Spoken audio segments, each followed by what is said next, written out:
Bien, bonjour à tous. Vous êtes plus de 100 personnes inscrites pour cet événement qui est organisé par AD Biotech et Pôle Pharma. AD Biotech est un think tank sciences et innovation qui couvre l'ensemble des aspects santé, environnement dans les concepts de One Health, One World. Ce travail a été initié en fait lors du AD Biotech Campus il y a un an à la demande industrielle de l'industrie pharma qui commençait à se poser des questions sur le futur de ces algorithmes qui présentent effectivement un gros avantage, mais aussi amènent à poser beaucoup de questions. Et par le Pôle Pharma, qui est le premier cluster européen de production logistique d'Europe et qui regroupe en fait l'ensemble des gros industriels de la pharma, mais aussi toute la filière en fait des sous-traitants. Voilà, donc cette réunion a pour objectif de présenter le projet, de vous présenter les attendus, ce que nous pouvons faire, et de définir si parmi vous, des personnes sont intéressées à participer au groupe de travail afin de définir une approche d'IA, on va dire, responsable ou de confiance, adaptée au secteur de l'industrie pharma. Dans un premier temps, nous allons aborder les aspects plutôt logistiques et production avec Pôle Pharma AD Biotech, mais il y a des discussions très avancées pour étendre cette problématique, bien sûr, aux aspects diagnostiques, monitoring et thérapeutiques avec le pôle Médicène. Voilà. Donc, je vais vous présenter les différents orateurs. Donc, moi, je suis Manuel Gia, je dirige une société d'algorithmes qui développe des modèles descriptifs des maladies et qui aboutit à la création de sociétés et de solutions thérapeutiques. Nous avons recherché justement des professionnels pour lesquels la problématique des algorithmes sous contrainte de sécurité était importante. Et donc, la première intervenante sera Juliette Massioli, qui travaille pour Thales et qui est experte en IA dans le secteur aéronautique. Ensuite, nous aurons un point qui est très important, c'est l'assurabilité de ces différents algorithmes, car dans le secteur industriel, il est bien sûr très important de passer des tests de validation, de fonctionnement sous contrainte. Et nous aurons le plaisir d'entendre Jérôme Balch, qui est le directeur du digital et d'innovation de la Fédération française des assurances. Enfin, une chose qui est très importante, c'est que le gouvernement, à travers du grand défi IA, a lancé un programme conséquent sur justement ces IA responsables ou de confiance. Et Julien nous présentera en fait l'état d'avancement de ces différents groupes et en quoi l'industrie pharma pourrait être intéressée et participer à ces événements. Nous aurons ensuite un échange de questions-réponses. Et ensuite, vous pourrez vous manifester en répondant aux questions au travers du chat ou d'autres moyens, des questions, des précisions et bien sûr une manifestation d'intérêt si vous y intéressez. Voilà. L'objectif du programme, c'est d'assurer en fait le succès de l'IA pour l'industrie pharmaceutique avec dans l'esprit aussi du retour au bon sens, car les IA, ce sont aussi des algorithmes et des algorithmes ont des obligations vis-à-vis des utilisateurs. Donc, l'objectif de ce programme, c'est de sensibiliser les industriels, les intégrateurs et les assureurs des risques industriels et financiers des IA non qualifiés selon leurs critères industriels classiques. Deuxième point, c'est d'identifier les bonnes pratiques d'autres secteurs et proposer des pistes d'évaluation des IA plus responsables ou plus de confiance. Proposer une recommandation pour faire rentrer les IA dans les processus industriels et logistiques avec un risque compris, maîtrisé et assurable. Et enfin, pour pouvoir faire un suivi des avancées des différents programmes, nous aurons lors du colloque Pôle Pharma Industrie du futur du 5 novembre donc à Rouen, un point d'avancement et une présentation de ce travail et surtout de continuer à expliquer, évangéliser si on peut dire, et montrer qu'il est possible, bien sûr, de développer ces algorithmes de ce type. Un point très important qui va être le fil rouge de cette présentation, c'est qu'aujourd'hui, l'IA est dans toutes les bouches, est à toutes les sauces. Mais en fait, ce qui est important, c'est de comprendre que si nous voulons que ces algorithmes rentrent dans des processus industriels, eh bien, il faut un peu passer de la Startup Nation où je lance plein de startups pour pouvoir tester des choses, à arriver sur un processus industriel de développement d'algorithmes qui, eux, s'installeront dans les processus industriels. Donc, de changer un petit peu la façon de regarder les choses. Ce n'est pas celui qui dit le plus et qui aura le plus d'avantages, c'est celui qui permettra de montrer qu'il sera pérenne, donc interprétable, explicable, certifiable, et donc qui pourra s'intégrer dans des processus industriels et d'une certaine façon développer une activité pérenne et utile pour l'industrie. Voilà. Je vous propose maintenant de passer aux différents intervenants et j'invite Juliette Massioli pour commencer sa présentation. Voilà, donc Juliette, je te propose de commencer. Merci. Bonjour à tous, donc Juliette Mathioli, senior expert du groupe Thales. Alors, j'aime bien commencer mes présentations en redéfinissant les objets de la présentation. Donc, je vais partir un peu des bases. Qu'est-ce que l'intelligence artificielle ? Alors, l'intelligence artificielle, c'est vraiment donner des capacités cognitives à un système artificiel. Et j'entends par capacité cognitive les capacités de perception de son entourage pour une meilleure compréhension. L'apprentissage, dont on parle beaucoup aujourd'hui, mais aussi, il faut penser à l'abstraction. Donc, comment abstraire de l'information à partir de ce qu'on observe pour créer du sens. Le raisonnement avec tous les mécanismes qui permettront d'aider à la décision, à la planification, à la résolution de problèmes complexes. Le dialogue, allant au-delà de la simple compréhension, c'est vraiment du dialogue humain-machine qui commence par aussi comprendre l'intention de l'humain pour pouvoir mieux répondre, et les actions pour atteindre un objectif. Et là, on pense à la robotique. Est-ce que je pourrais avoir le slide suivant, s'il te plaît? Merci. Donc, l'intelligence artificielle, elle se confond aujourd'hui pas mal avec ce qu'on appelle les sciences de données, mais ce n'est pas tout à fait la même chose. L'intelligence artificielle, elle repose sur deux paradigmes complémentaires. Est-ce que tu peux cliquer une fois de plus, une autre fois? Merci.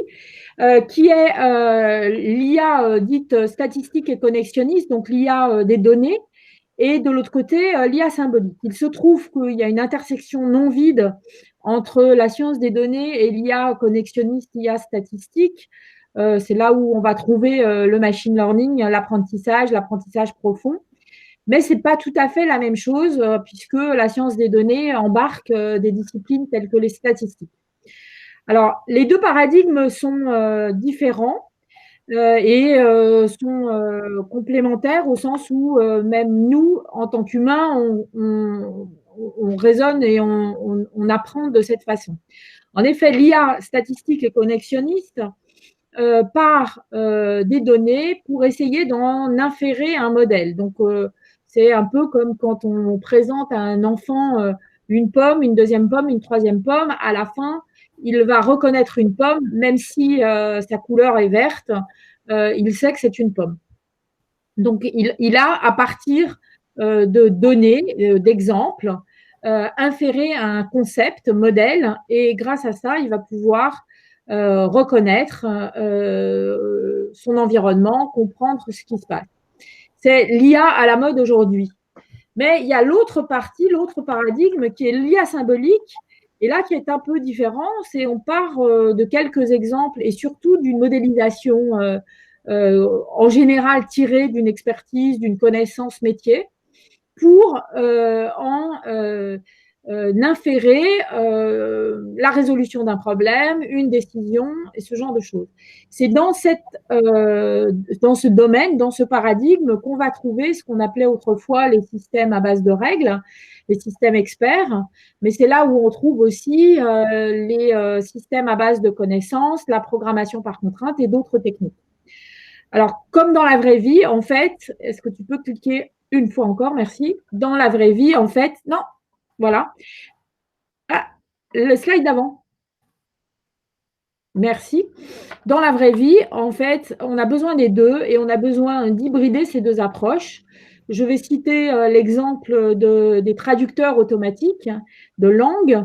Ils ont besoin des deux. En effet, pour faire de la reconnaissance de langue ou du traitement du langage naturel, on a besoin d'IA symbolique parce qu'une phrase est structurée. Donc, on va expliquer qu'une phrase, c'est un sujet, un verbe, un complément. On va expliquer les règles de conjugaison des verbes, je dirais, réguliers. Mais on a aussi besoin de méthodes de type apprentissage pour apprendre des tournures de style, pour apprendre des exceptions, etc. Donc, dans la vraie vie, on a vraiment besoin de ces deux approches-là, et c'est ce qu'on appelle l'IA hybride, où ça mixte des approches à base d'apprentissage ou à base d'IA dirigée par les données et à base de modèles ou IA dirigée par les connaissances. Slide suivant. Merci. Alors, l'objet de la journée aujourd'hui, c'est l'IA dans le domaine, je dirais, de la santé au sens large. Et le domaine de la santé, c'est un domaine, je dirais, où on a des systèmes critiques, c'est-à-dire que critiques au sens safety critical, pour lequel l'impact d'une erreur peut avoir de graves conséquences sur les personnes et les biens. Mais ça peut être aussi business critical, c'est-à-dire que l'impact d'une erreur peut avoir de graves conséquences sur l'économie ou sur une entreprise. Et pour pouvoir déployer des algorithmes à base d'intelligence artificielle dans ces systèmes, il y a quelques conditions. Nous, dans le domaine de l'aéronautique, de la mobilité, de la défense, de la sécurité, on s'est aperçu que ça suffisait pas d'avoir juste une preuve de concept et qu'il fallait travailler dans plusieurs directions. Et c'est un peu aussi ce que va souligner dans son exposé Julien Charony, puisque le grand défi national va apporter des réponses aux questions que je vais poser là. Donc, l'IA de confiance, c'est vraiment une condition nécessaire au déploiement de l'IA dans les systèmes critiques. Et quand je parle d'IA de confiance, je parle d'IA transparente, c'est-à-dire explicable. Et il y a beaucoup d'actions aujourd'hui qui travaillent dans ce domaine. Je parle de l'IA responsable, c'est-à-dire qui a été validé, vérifié, qualifié, mais aussi qui suit un protocole, je dirais, de qualification, de certification. Et ça, on trouve ça dans les domaines comme la santé, le transport, la finance, enfin dans beaucoup d'endroits. Et puis, elle doit aussi être en adéquation avec la réglementation, l'éthique. Alors, en particulier avec les lois sur la vie privée, les lois sur la transparence numérique, la loi numérique, et ce genre de choses. Et pour ça, on doit absolument travailler sur les thématiques qui sont matérialisées par cette roue. Donc, tout ce qui est données et connaissances. Donc, il faut vraiment travailler sur l'ingénierie des données, l'ingénierie de la connaissance. Il faut travailler forcément sur l'ingénierie algorithmique, c'est-à-dire avoir des méthodes rigoureuses pour démontrer, prouver que l'algorithme que l'on développe fait ce qu'il doit faire, mais que ce qu'il doit faire. Et ça va être très important, en particulier pour des approches d'apprentissage continu. Il faut travailler sur les axes d'explicabilité et le dialogue humain-machine. Ça, j'en ai parlé, humain-IA. Il faut travailler sur tout ce qui est embarquabilité. Alors, ce n'est pas toujours le cas, mais dans pas mal d'endroits, on va embarquer des composants dans les systèmes et il faut absolument que cette embarquabilité ne perde pas donc le compromis temps réel swap, donc size, weight and power, avec la précision et d'autres qualités ne soit pas détruit.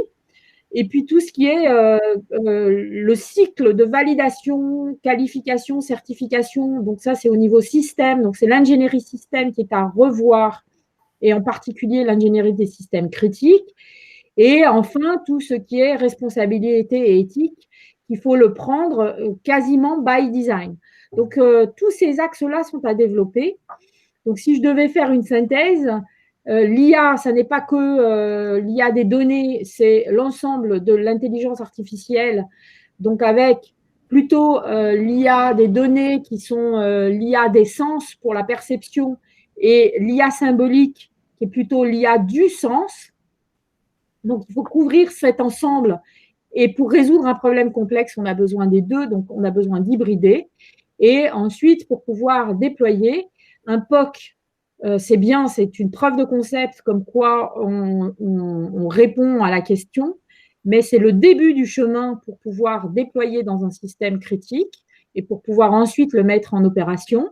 Et ce chemin-là, il va être il a besoin d'outils, il a besoin de méthodes, et c'est l'objectif de la présentation de Julien Charony après la présentation suivante.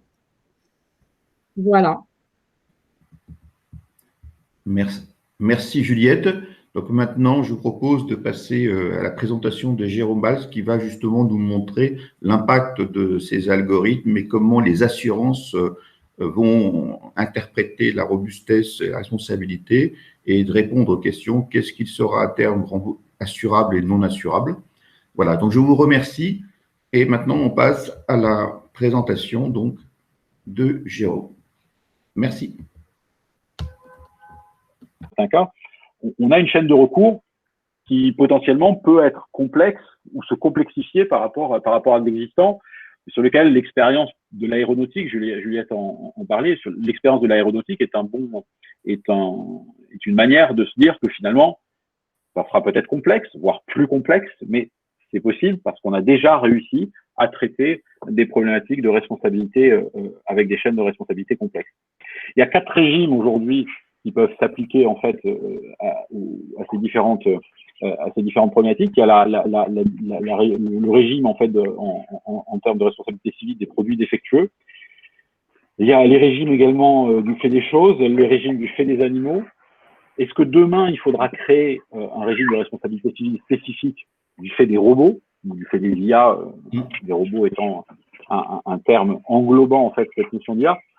Pour l'instant, à notre sens, du point de vue assurantiel, on n'y est pas encore. On estime aujourd'hui que le cadre juridique tel qu'il existe, responsabilité du fait des produits défectueux, du fait des choses, du fait des animaux, que tous ces éléments-là et tout l'arsenal jurisprudentiel autour en fait de ces différents régimes de responsabilité nous permet, à date, d'appréhender ce qui se passe. Mais il faut rester totalement ouvert aux évolutions. C'est un secteur et un univers qui bouge très vite, avec des mises en œuvre, des déploiements dans des secteurs de plus en plus variés. Et dès lors qu'on se situe dans des IA dites à risque, si on est sur des IA de type chatbot qui permettent d'interagir avec un client, on n'est pas exactement dans le même type de risque que si on est sur une IA utilisée en matière médicale, par exemple, ou une IA qui serait embarquée à l'intérieur d'un véhicule qui demain serait sans conducteur, qui serait un véhicule autonome. Dès lors qu'on est sur des IA qui présentent un certain niveau de risque pour l'humain, il va falloir qu'un certain nombre de conditions soient remplies. Alors peut-être qu'il faudra faire évoluer les différents régimes de responsabilité, même si à date on considère qu'aujourd'hui ils sont adaptés. Il faudra peut-être donc du coup les faire évoluer.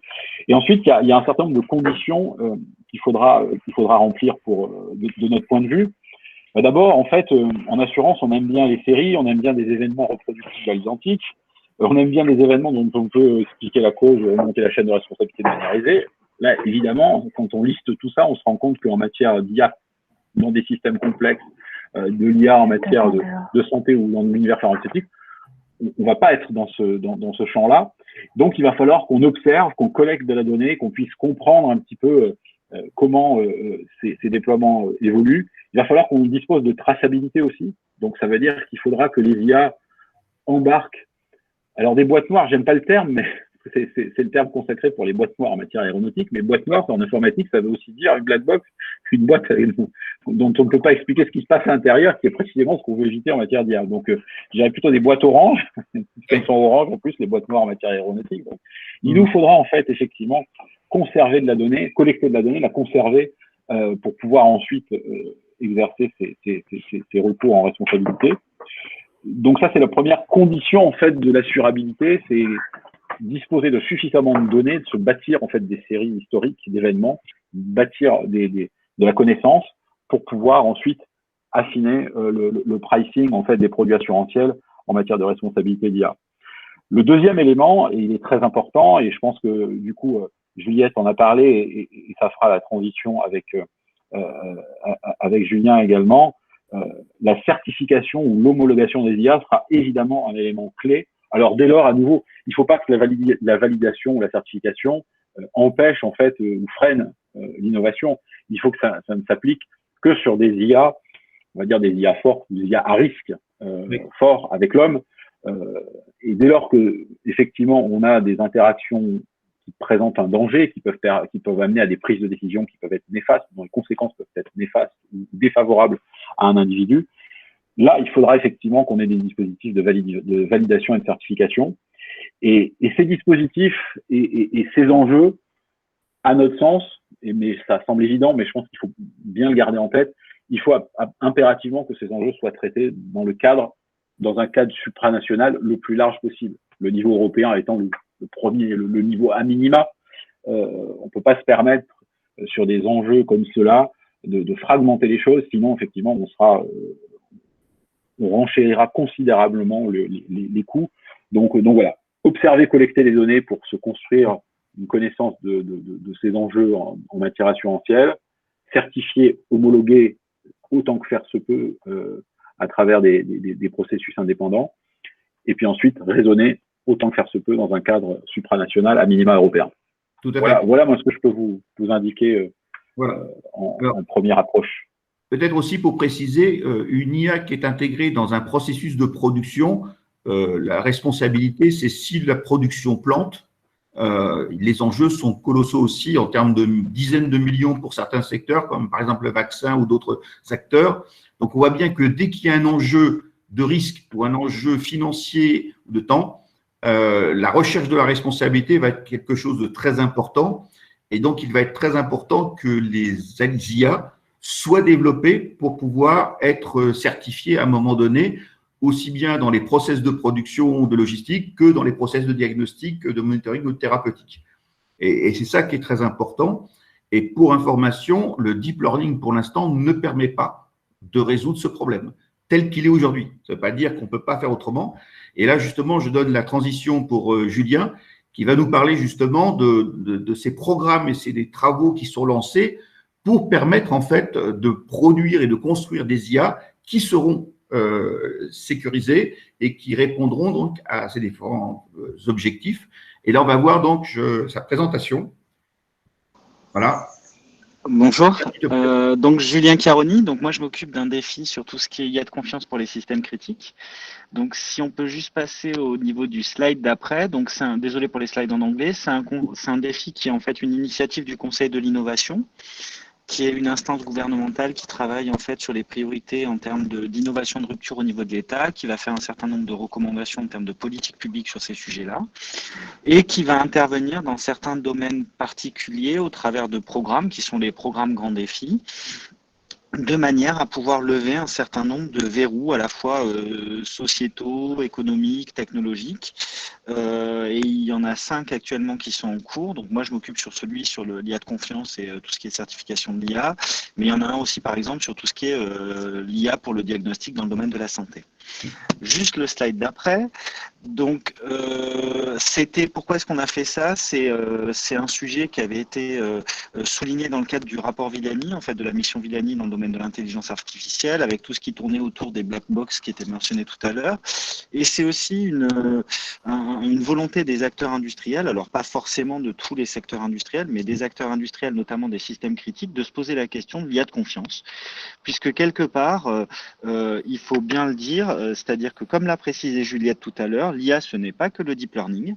L'IA, c'est tout un ensemble de méthodes qui sont plus adaptées au secteur qu'il faut choisir, de manière adaptée au secteur applicatif et pas forcément faire du deep learning pour faire du deep learning. C'est pas forcément la solution la plus adaptée. C'est un véritable enjeu industriel pour tout un ensemble de filières et je pense aussi dans le domaine de la santé. Et en fait, ce qu'il faut dire, c'est que quelque part, l'IA qui est développée par les acteurs type GAFA dans le domaine du B2C n'est pas l'IA dont vous avez besoin dans le domaine industriel.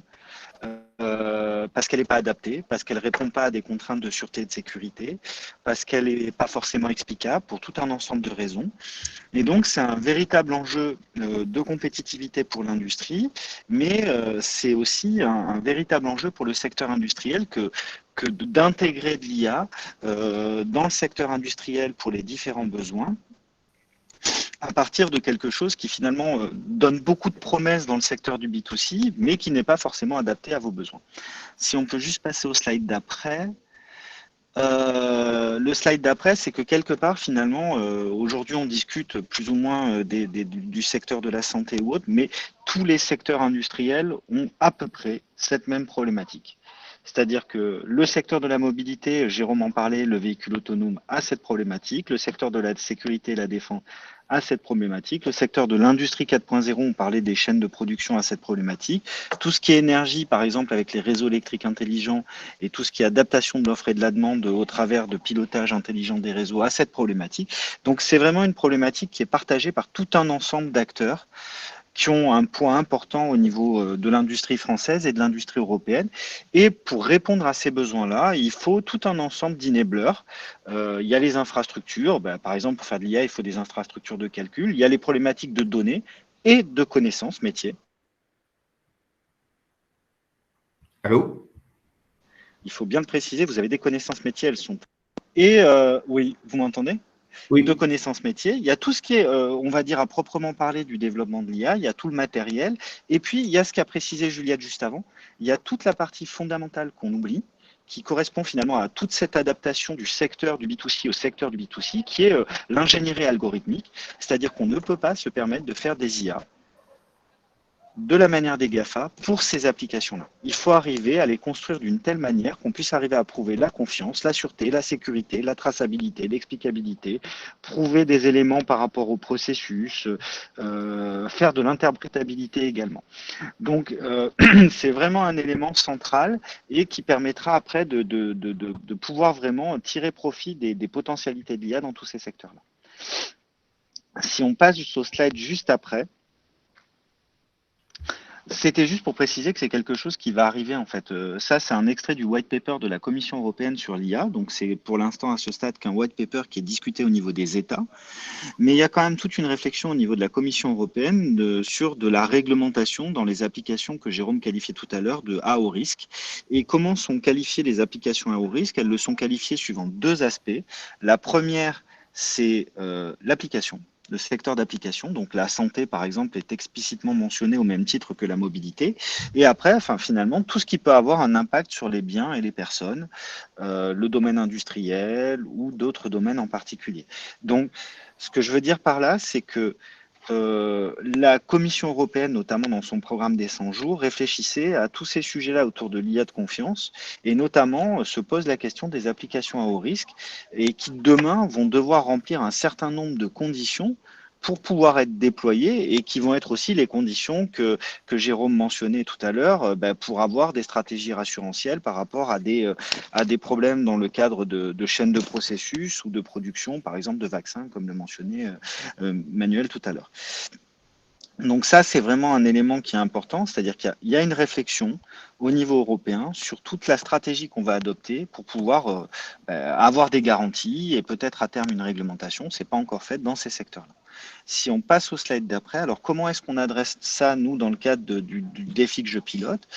L'idée, c'est vraiment, comme vous pouvez le voir, c'est-à-dire de développer un socle technologique qui soit commun à tout un ensemble de filières industrielles, qui est vraiment la base des développements en fait de toute cette ingénierie algorithmique et qui va permettre justement de pouvoir aux industriels qui vont réaliser ces IA et ces systèmes, puisque l'IA Si je ne peux pas l'intégrer dans mon système, elle n'est pas du tout utile.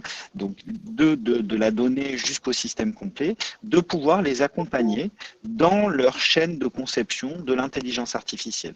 C'est-à-dire d'accompagner en guidelinant des processus, de pouvoir à différents éléments avoir des outils qui vont permettre de valider des propriétés ou autre chose, qui va permettre aussi d'avoir tout un ensemble de méthodologies qui vont permettre de pouvoir déployer ces éléments et d'avoir des méthodologies qui permettent de définir clairement quel est le processus de fabrication de ces IA et de l'intégration de ces IA dans les systèmes. On ne peut pas se satisfaire à un moment donné de processus itératifs comme on l'a actuellement, c'est-à-dire j'essaye, et je refais si ça ne marche pas, et puis je réessaye en changeant les sets de données, ça ne peut pas marcher. Tout ce qui est évidemment les caractérisations des éléments de black box, tout ce qui est conception de système, etc. Donc c'est vraiment en fait tout le socle technologique qui va permettre justement de répondre à ce besoin-là. Une fois qu'on a fait ça, qui est plutôt des applications multifilières, on va devoir vérifier et faire le 20% qui manque pour des secteurs applicatifs. Donc, c'est le deuxième pilier en bas à droite qui est couvert par le grand défi. Donc, c'est tout ce qui est finalement évaluation, homologation, certification pour certains domaines d'activité. Aujourd'hui, on a lancé une initiative dans le domaine de la mobilité autonome, mais après, il peut y en avoir d'autres dans d'autres secteurs d'activité. C'est vraiment comment on peut mener de bout en bout le processus pour aller jusqu'à l'évaluation, l'homologation ou la certification en fonction du domaine d'application. Puis le troisième point, c'est l'aspect de normalisation. Jérôme le mentionnait tout à l'heure, on peut pas c'est quelque chose qui se joue aussi à l'échelle européenne et à l'échelle internationale. Il y a toute une activité de grands acteurs, que ce soit côté US ou côté Chine, qui réfléchissent à ces questions-là. Et on a besoin de pousser aussi à ce niveau-là, c'est-à-dire au niveau de la standardisation et de la normalisation, une vision de ce qu'on souhaite avoir dans le domaine de l'IA de confiance. Donc, c'est le troisième pilier qui est couvert par le grand défi. Et ce que j'aimerais dire par là aussi, pour conclure, c'est aussi une question de compétence de l'ensemble des acteurs. On voit qu'il y a quand même des acteurs qui ont des niveaux de compétences dans le domaine et des niveaux d'utilisation de l'IA qui sont quand même assez différentes. Mais quand vous êtes intégrateur, que vous allez intégrer des solutions qui ont été développées par d'autres, il faut aussi qu'on descende assez bas, il y a quand même une verticalisation de ces marchés-là, de manière à pouvoir avoir les compétences en termes de conception d'IA et de système, de manière à pouvoir après les intégrer. C'est un élément fondamental, on ne peut plus faire de l'achat comme on le faisait à une époque, de sous-systèmes qu'on intègre facilement. C'est compliqué dans le domaine de l'IA et ce n'est pas forcément quelque chose qui est aisé à faire. Donc vraiment, le développement de compétences dans ces domaines-là est un élément central, y compris pour les intégrateurs. Voilà, je ne sais pas si vous avez des questions ou autres. Alors, on va voir. Et le dernier point peut-être que je voudrais mentionner, ce n'est pas un frein à la compétitivité. Au contraire, ça peut être un avantage compétitif pour tous les industriels qui saisissent ces opportunités-là. Oui. Et ça, c'est un élément qui est vraiment fondamental.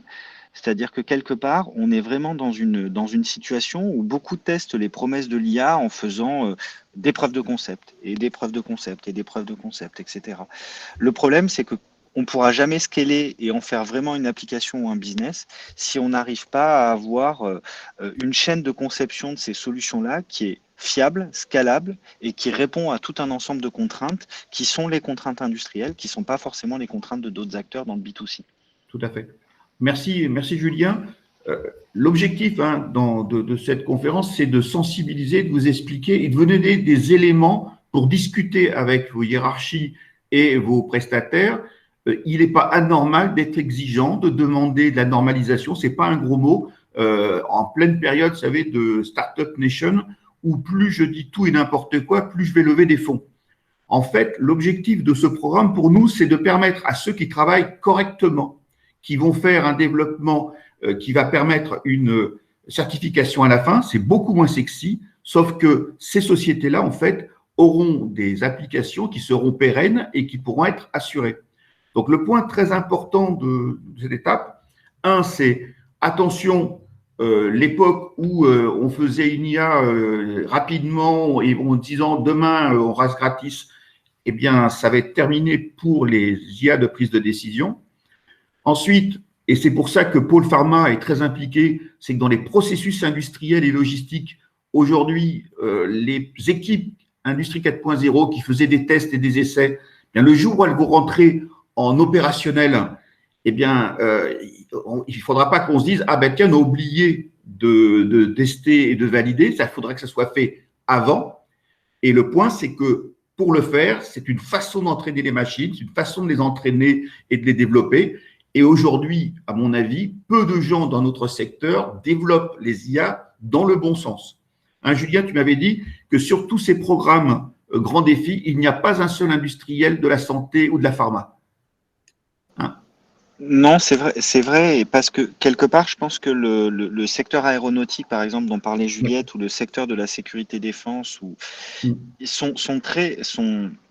ils connaissent les schémas de certification, ils ont une très forte compétence dans le domaine des systèmes critiques, ils descendent très bas, bien qu'ils soient intégrateurs dans la conception de systèmes, etc. Donc c'est vrai qu'ils ont une connaissance de ces problématiques-là qui est sans doute historique et qui pour l'instant en fait leur donne un niveau de maturité dans le domaine qui est plus important. Comme le disait Juliette, ça fait peut-être 20 ans ou 25 ans que Thales fait de l'IA, par exemple. Exactement. Et donc, c'est plus facile d'appréhender ces problèmes, d'avoir une vision de la stratégie qu'il va falloir adopter pour prendre ces IA, les développer correctement et en faire réellement du business. Tout à fait. Alors, un point aussi qui peut être important, c'est qu'il y a le défi aussi sur la bioproduction.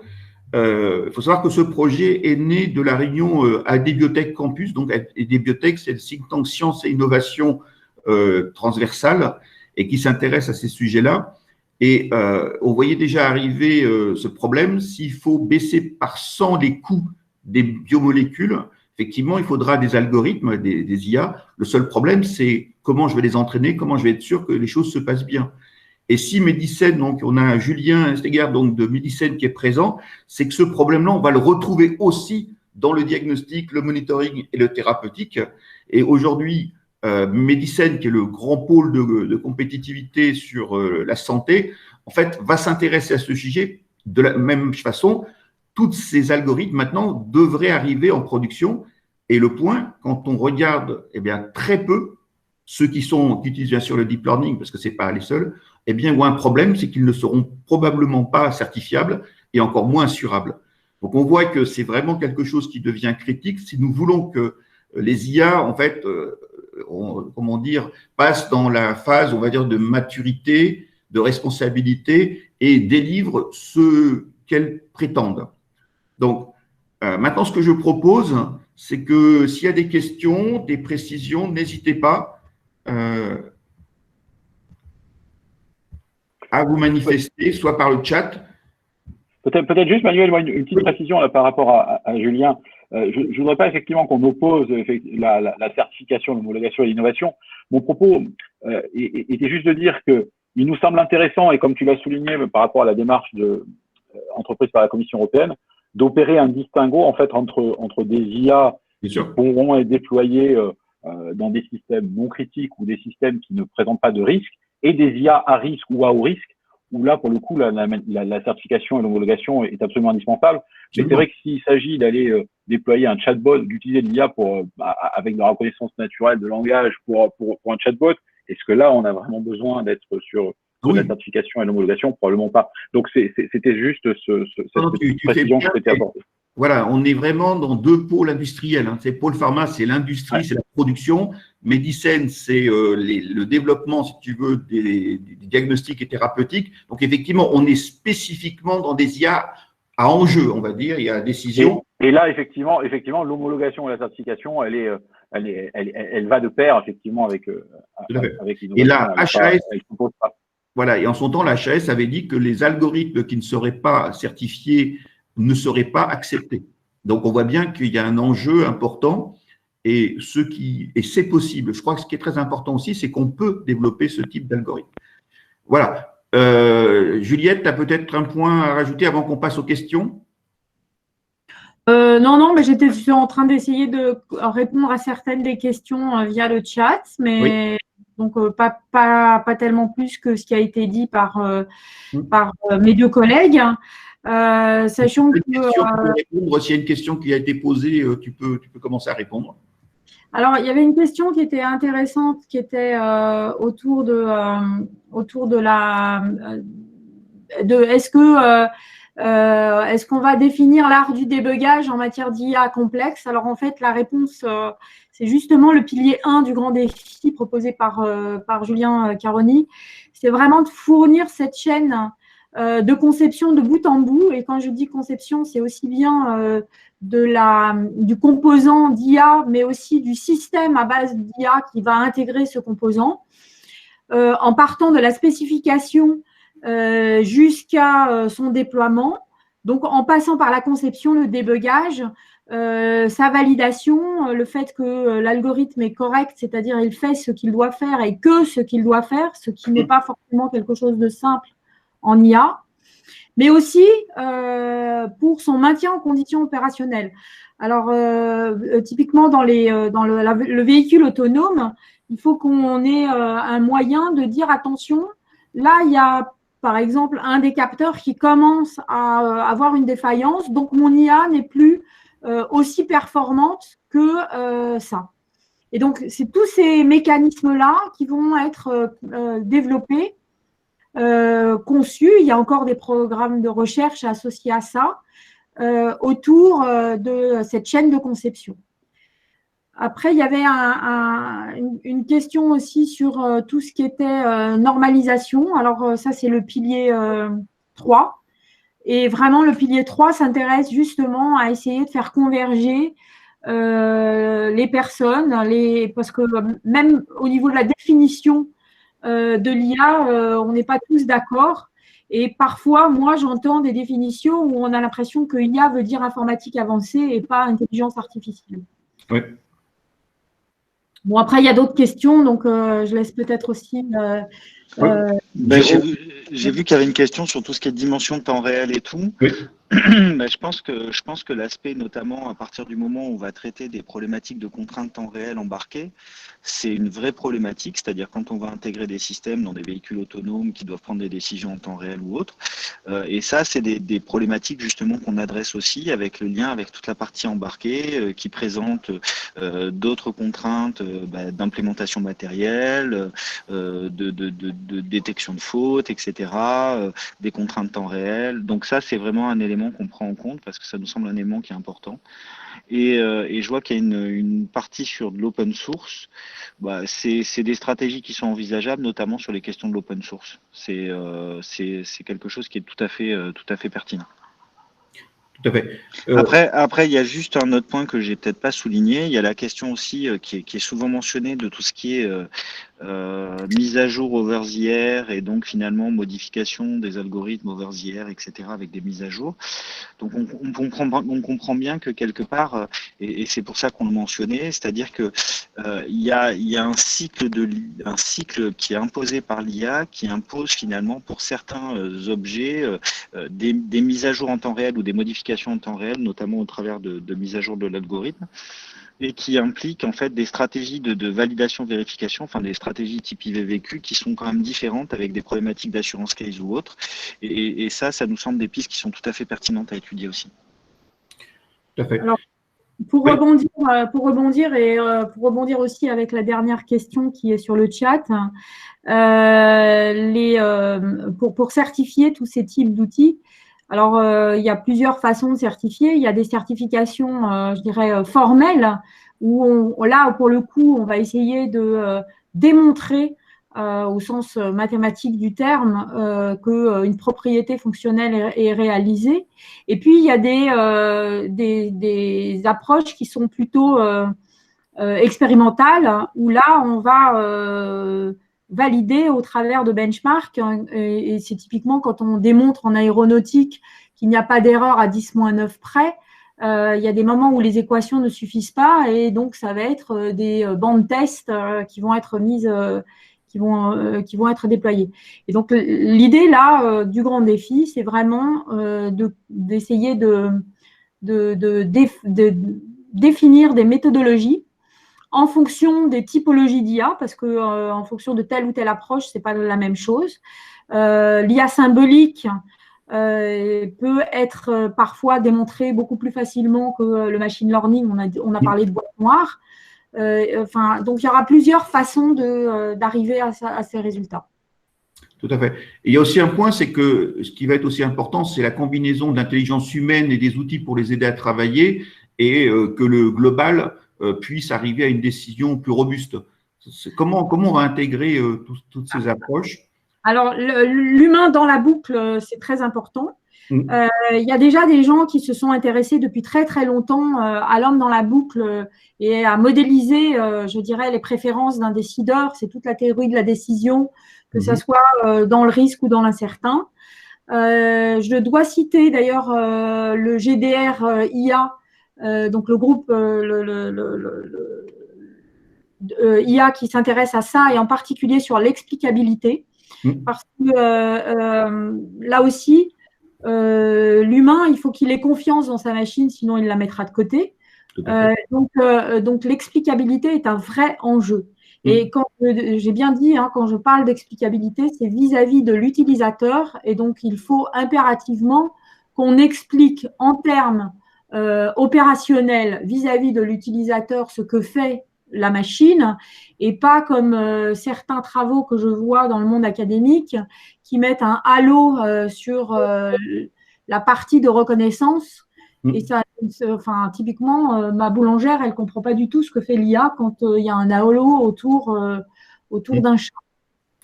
Et je veux justement profiter de ça pour dire un homme métier a le droit de comprendre ce que le système fait. C'est-à-dire qu'il faut renverser, c'est-à-dire que c'est le métier des industriels qui maintenant doivent être exigeants et demander à ces producteurs d'IA justement cette explicabilité. Je crois qu'il y a un changement de paradigme dans l'ordre qui doit se faire. Il est normal que les industriels demandent des explications, demandent de la certification, parce que lorsqu'on va maintenant l'introduire dans nos process, ce n'est pas les process qui vont être adaptés, c'est l'IA qui doit s'adapter. Parce que les contraintes opérationnelles, elles, ne peuvent pas changer. Planter une production de vaccins, maintenant, c'est des dizaines de millions d'enjeux. D'accord? Donc, oui. Alors, il y a une remarque sur le chat que je partage, à savoir l'explicabilité, ce n'est pas que pour l'utilisateur, en effet. D'ailleurs, Jérôme en a parlé. C'est aussi, alors c'est ce que j'appelle interprétabilité pour le développeur, mais c'est aussi, je dirais, pour l'auditabilité. Et en particulier, Jérôme en a parlé. Si par hasard ou malheureusement il arrive quelque chose de non souhaité, il faut qu'on puisse comprendre et qu'on puisse aussi analyser.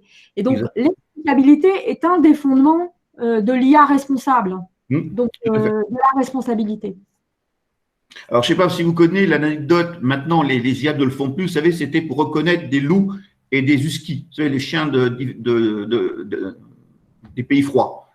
En fait, à l'époque, il y a très longtemps, ils avaient entraîné la machine qui donnait des résultats extraordinaires de distinction entre les deux. Le seul problème, c'est qu'un jour, il y a des gens qui ont dit comment elle fait la machine. Eh bien, ils se sont rendus compte que la machine, vu la façon dont elle était entraînée, c'est que s'il y avait de la neige, c'était un husky, s'il n'y avait pas de neige, c'était un loup. D'accord? C'est ça l'interprétabilité. Alors maintenant, bien sûr, les algorithmes sont plus sophistiqués, mais il faut bien comprendre, c'est pas parce qu'une machine donne de bons résultats qu'elle le fait de façon, on va dire, reproductible et cohérent avec le sujet qui est proposé. Donc, on voit bien que c'est pas de la théorie, c'est très pratique. Voilà. Alors, maintenant, peut-être qu'on va conclure. Donc, ça, c'était un premier jet donc, pour vous présenter les choses. Et on va envoyer à tout le monde des manifestations d'intérêt pour rejoindre en fait le groupe qui va se créer pour travailler sur ce sujet-là pour notre secteur. Donc, pour la partie production, bioproduction, avec bien sûr Pôle Pharma en priorité et AD Biotech. Et pour la partie diagnostic, monitoring et thérapeutique, là donc nous sommes en train d'avancer dessus avec AD Biotech, Pôle Pharma, mais aussi bien sûr Medicine. Donc, il va y avoir tout un travail qui va être mené et toujours dans l'esprit de faire réussir et donner un avantage concurrentiel à ceux qui font les choses correctement. Vous voyez, c'est ça l'enjeu, on a besoin maintenant de développement d'IA qui seront de qualité pour le domaine dont on parle, c'est-à-dire des prises de risques. Une question, Julien, justement, pour le grand défi, il n'y a pas d'industriel pharma.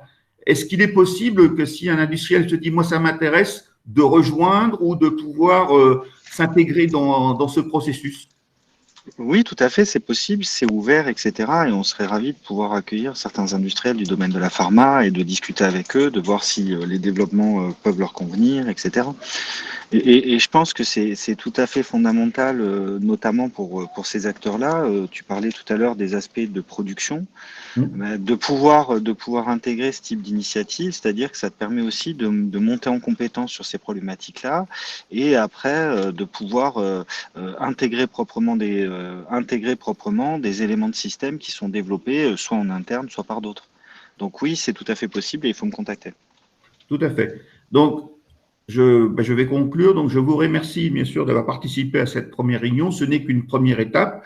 Vous serez contacté pour dire, ben voilà, moi, ce qui m'intéresse, c'est tel aspect, tel aspect. Ce que je peux vous dire, c'est qu'à la fois Juliette, Jérôme et Julien ont accepté d'être partie prenante de ce groupe de travail qui va bien sûr ne pas réinventer la roue, comme vous avez compris, mais va s'inspirer de ce qui se fait dans d'autres secteurs, de façon à permettre à notre industrie, à la fois production, logistique et de le côté diagnostic, monitoring, de développer directement en fait des outils qui seront directement intégrés dans les processus de prise de décision. Et je pense que c'est quelque chose d'important pour nos start-upers et pour tous les gens qui développent. Il est possible de développer des applications qui seront assurables parce que explicables. C'est pas c'est pas si compliqué que ça si on le prend correctement dès le début et qu'on intègre dès le début aussi les hommes et les femmes métiers. Voilà. Je vous remercie à tous. Je vous remercie tous. Merci. Je tiens au courant. S'il y a un dernier commentaire, n'hésitez pas. Allô? À très bientôt. À très bientôt. À très bientôt. Merci beaucoup. Merci beaucoup. Au revoir. Passez une bonne journée. Au revoir. Merci. Au revoir.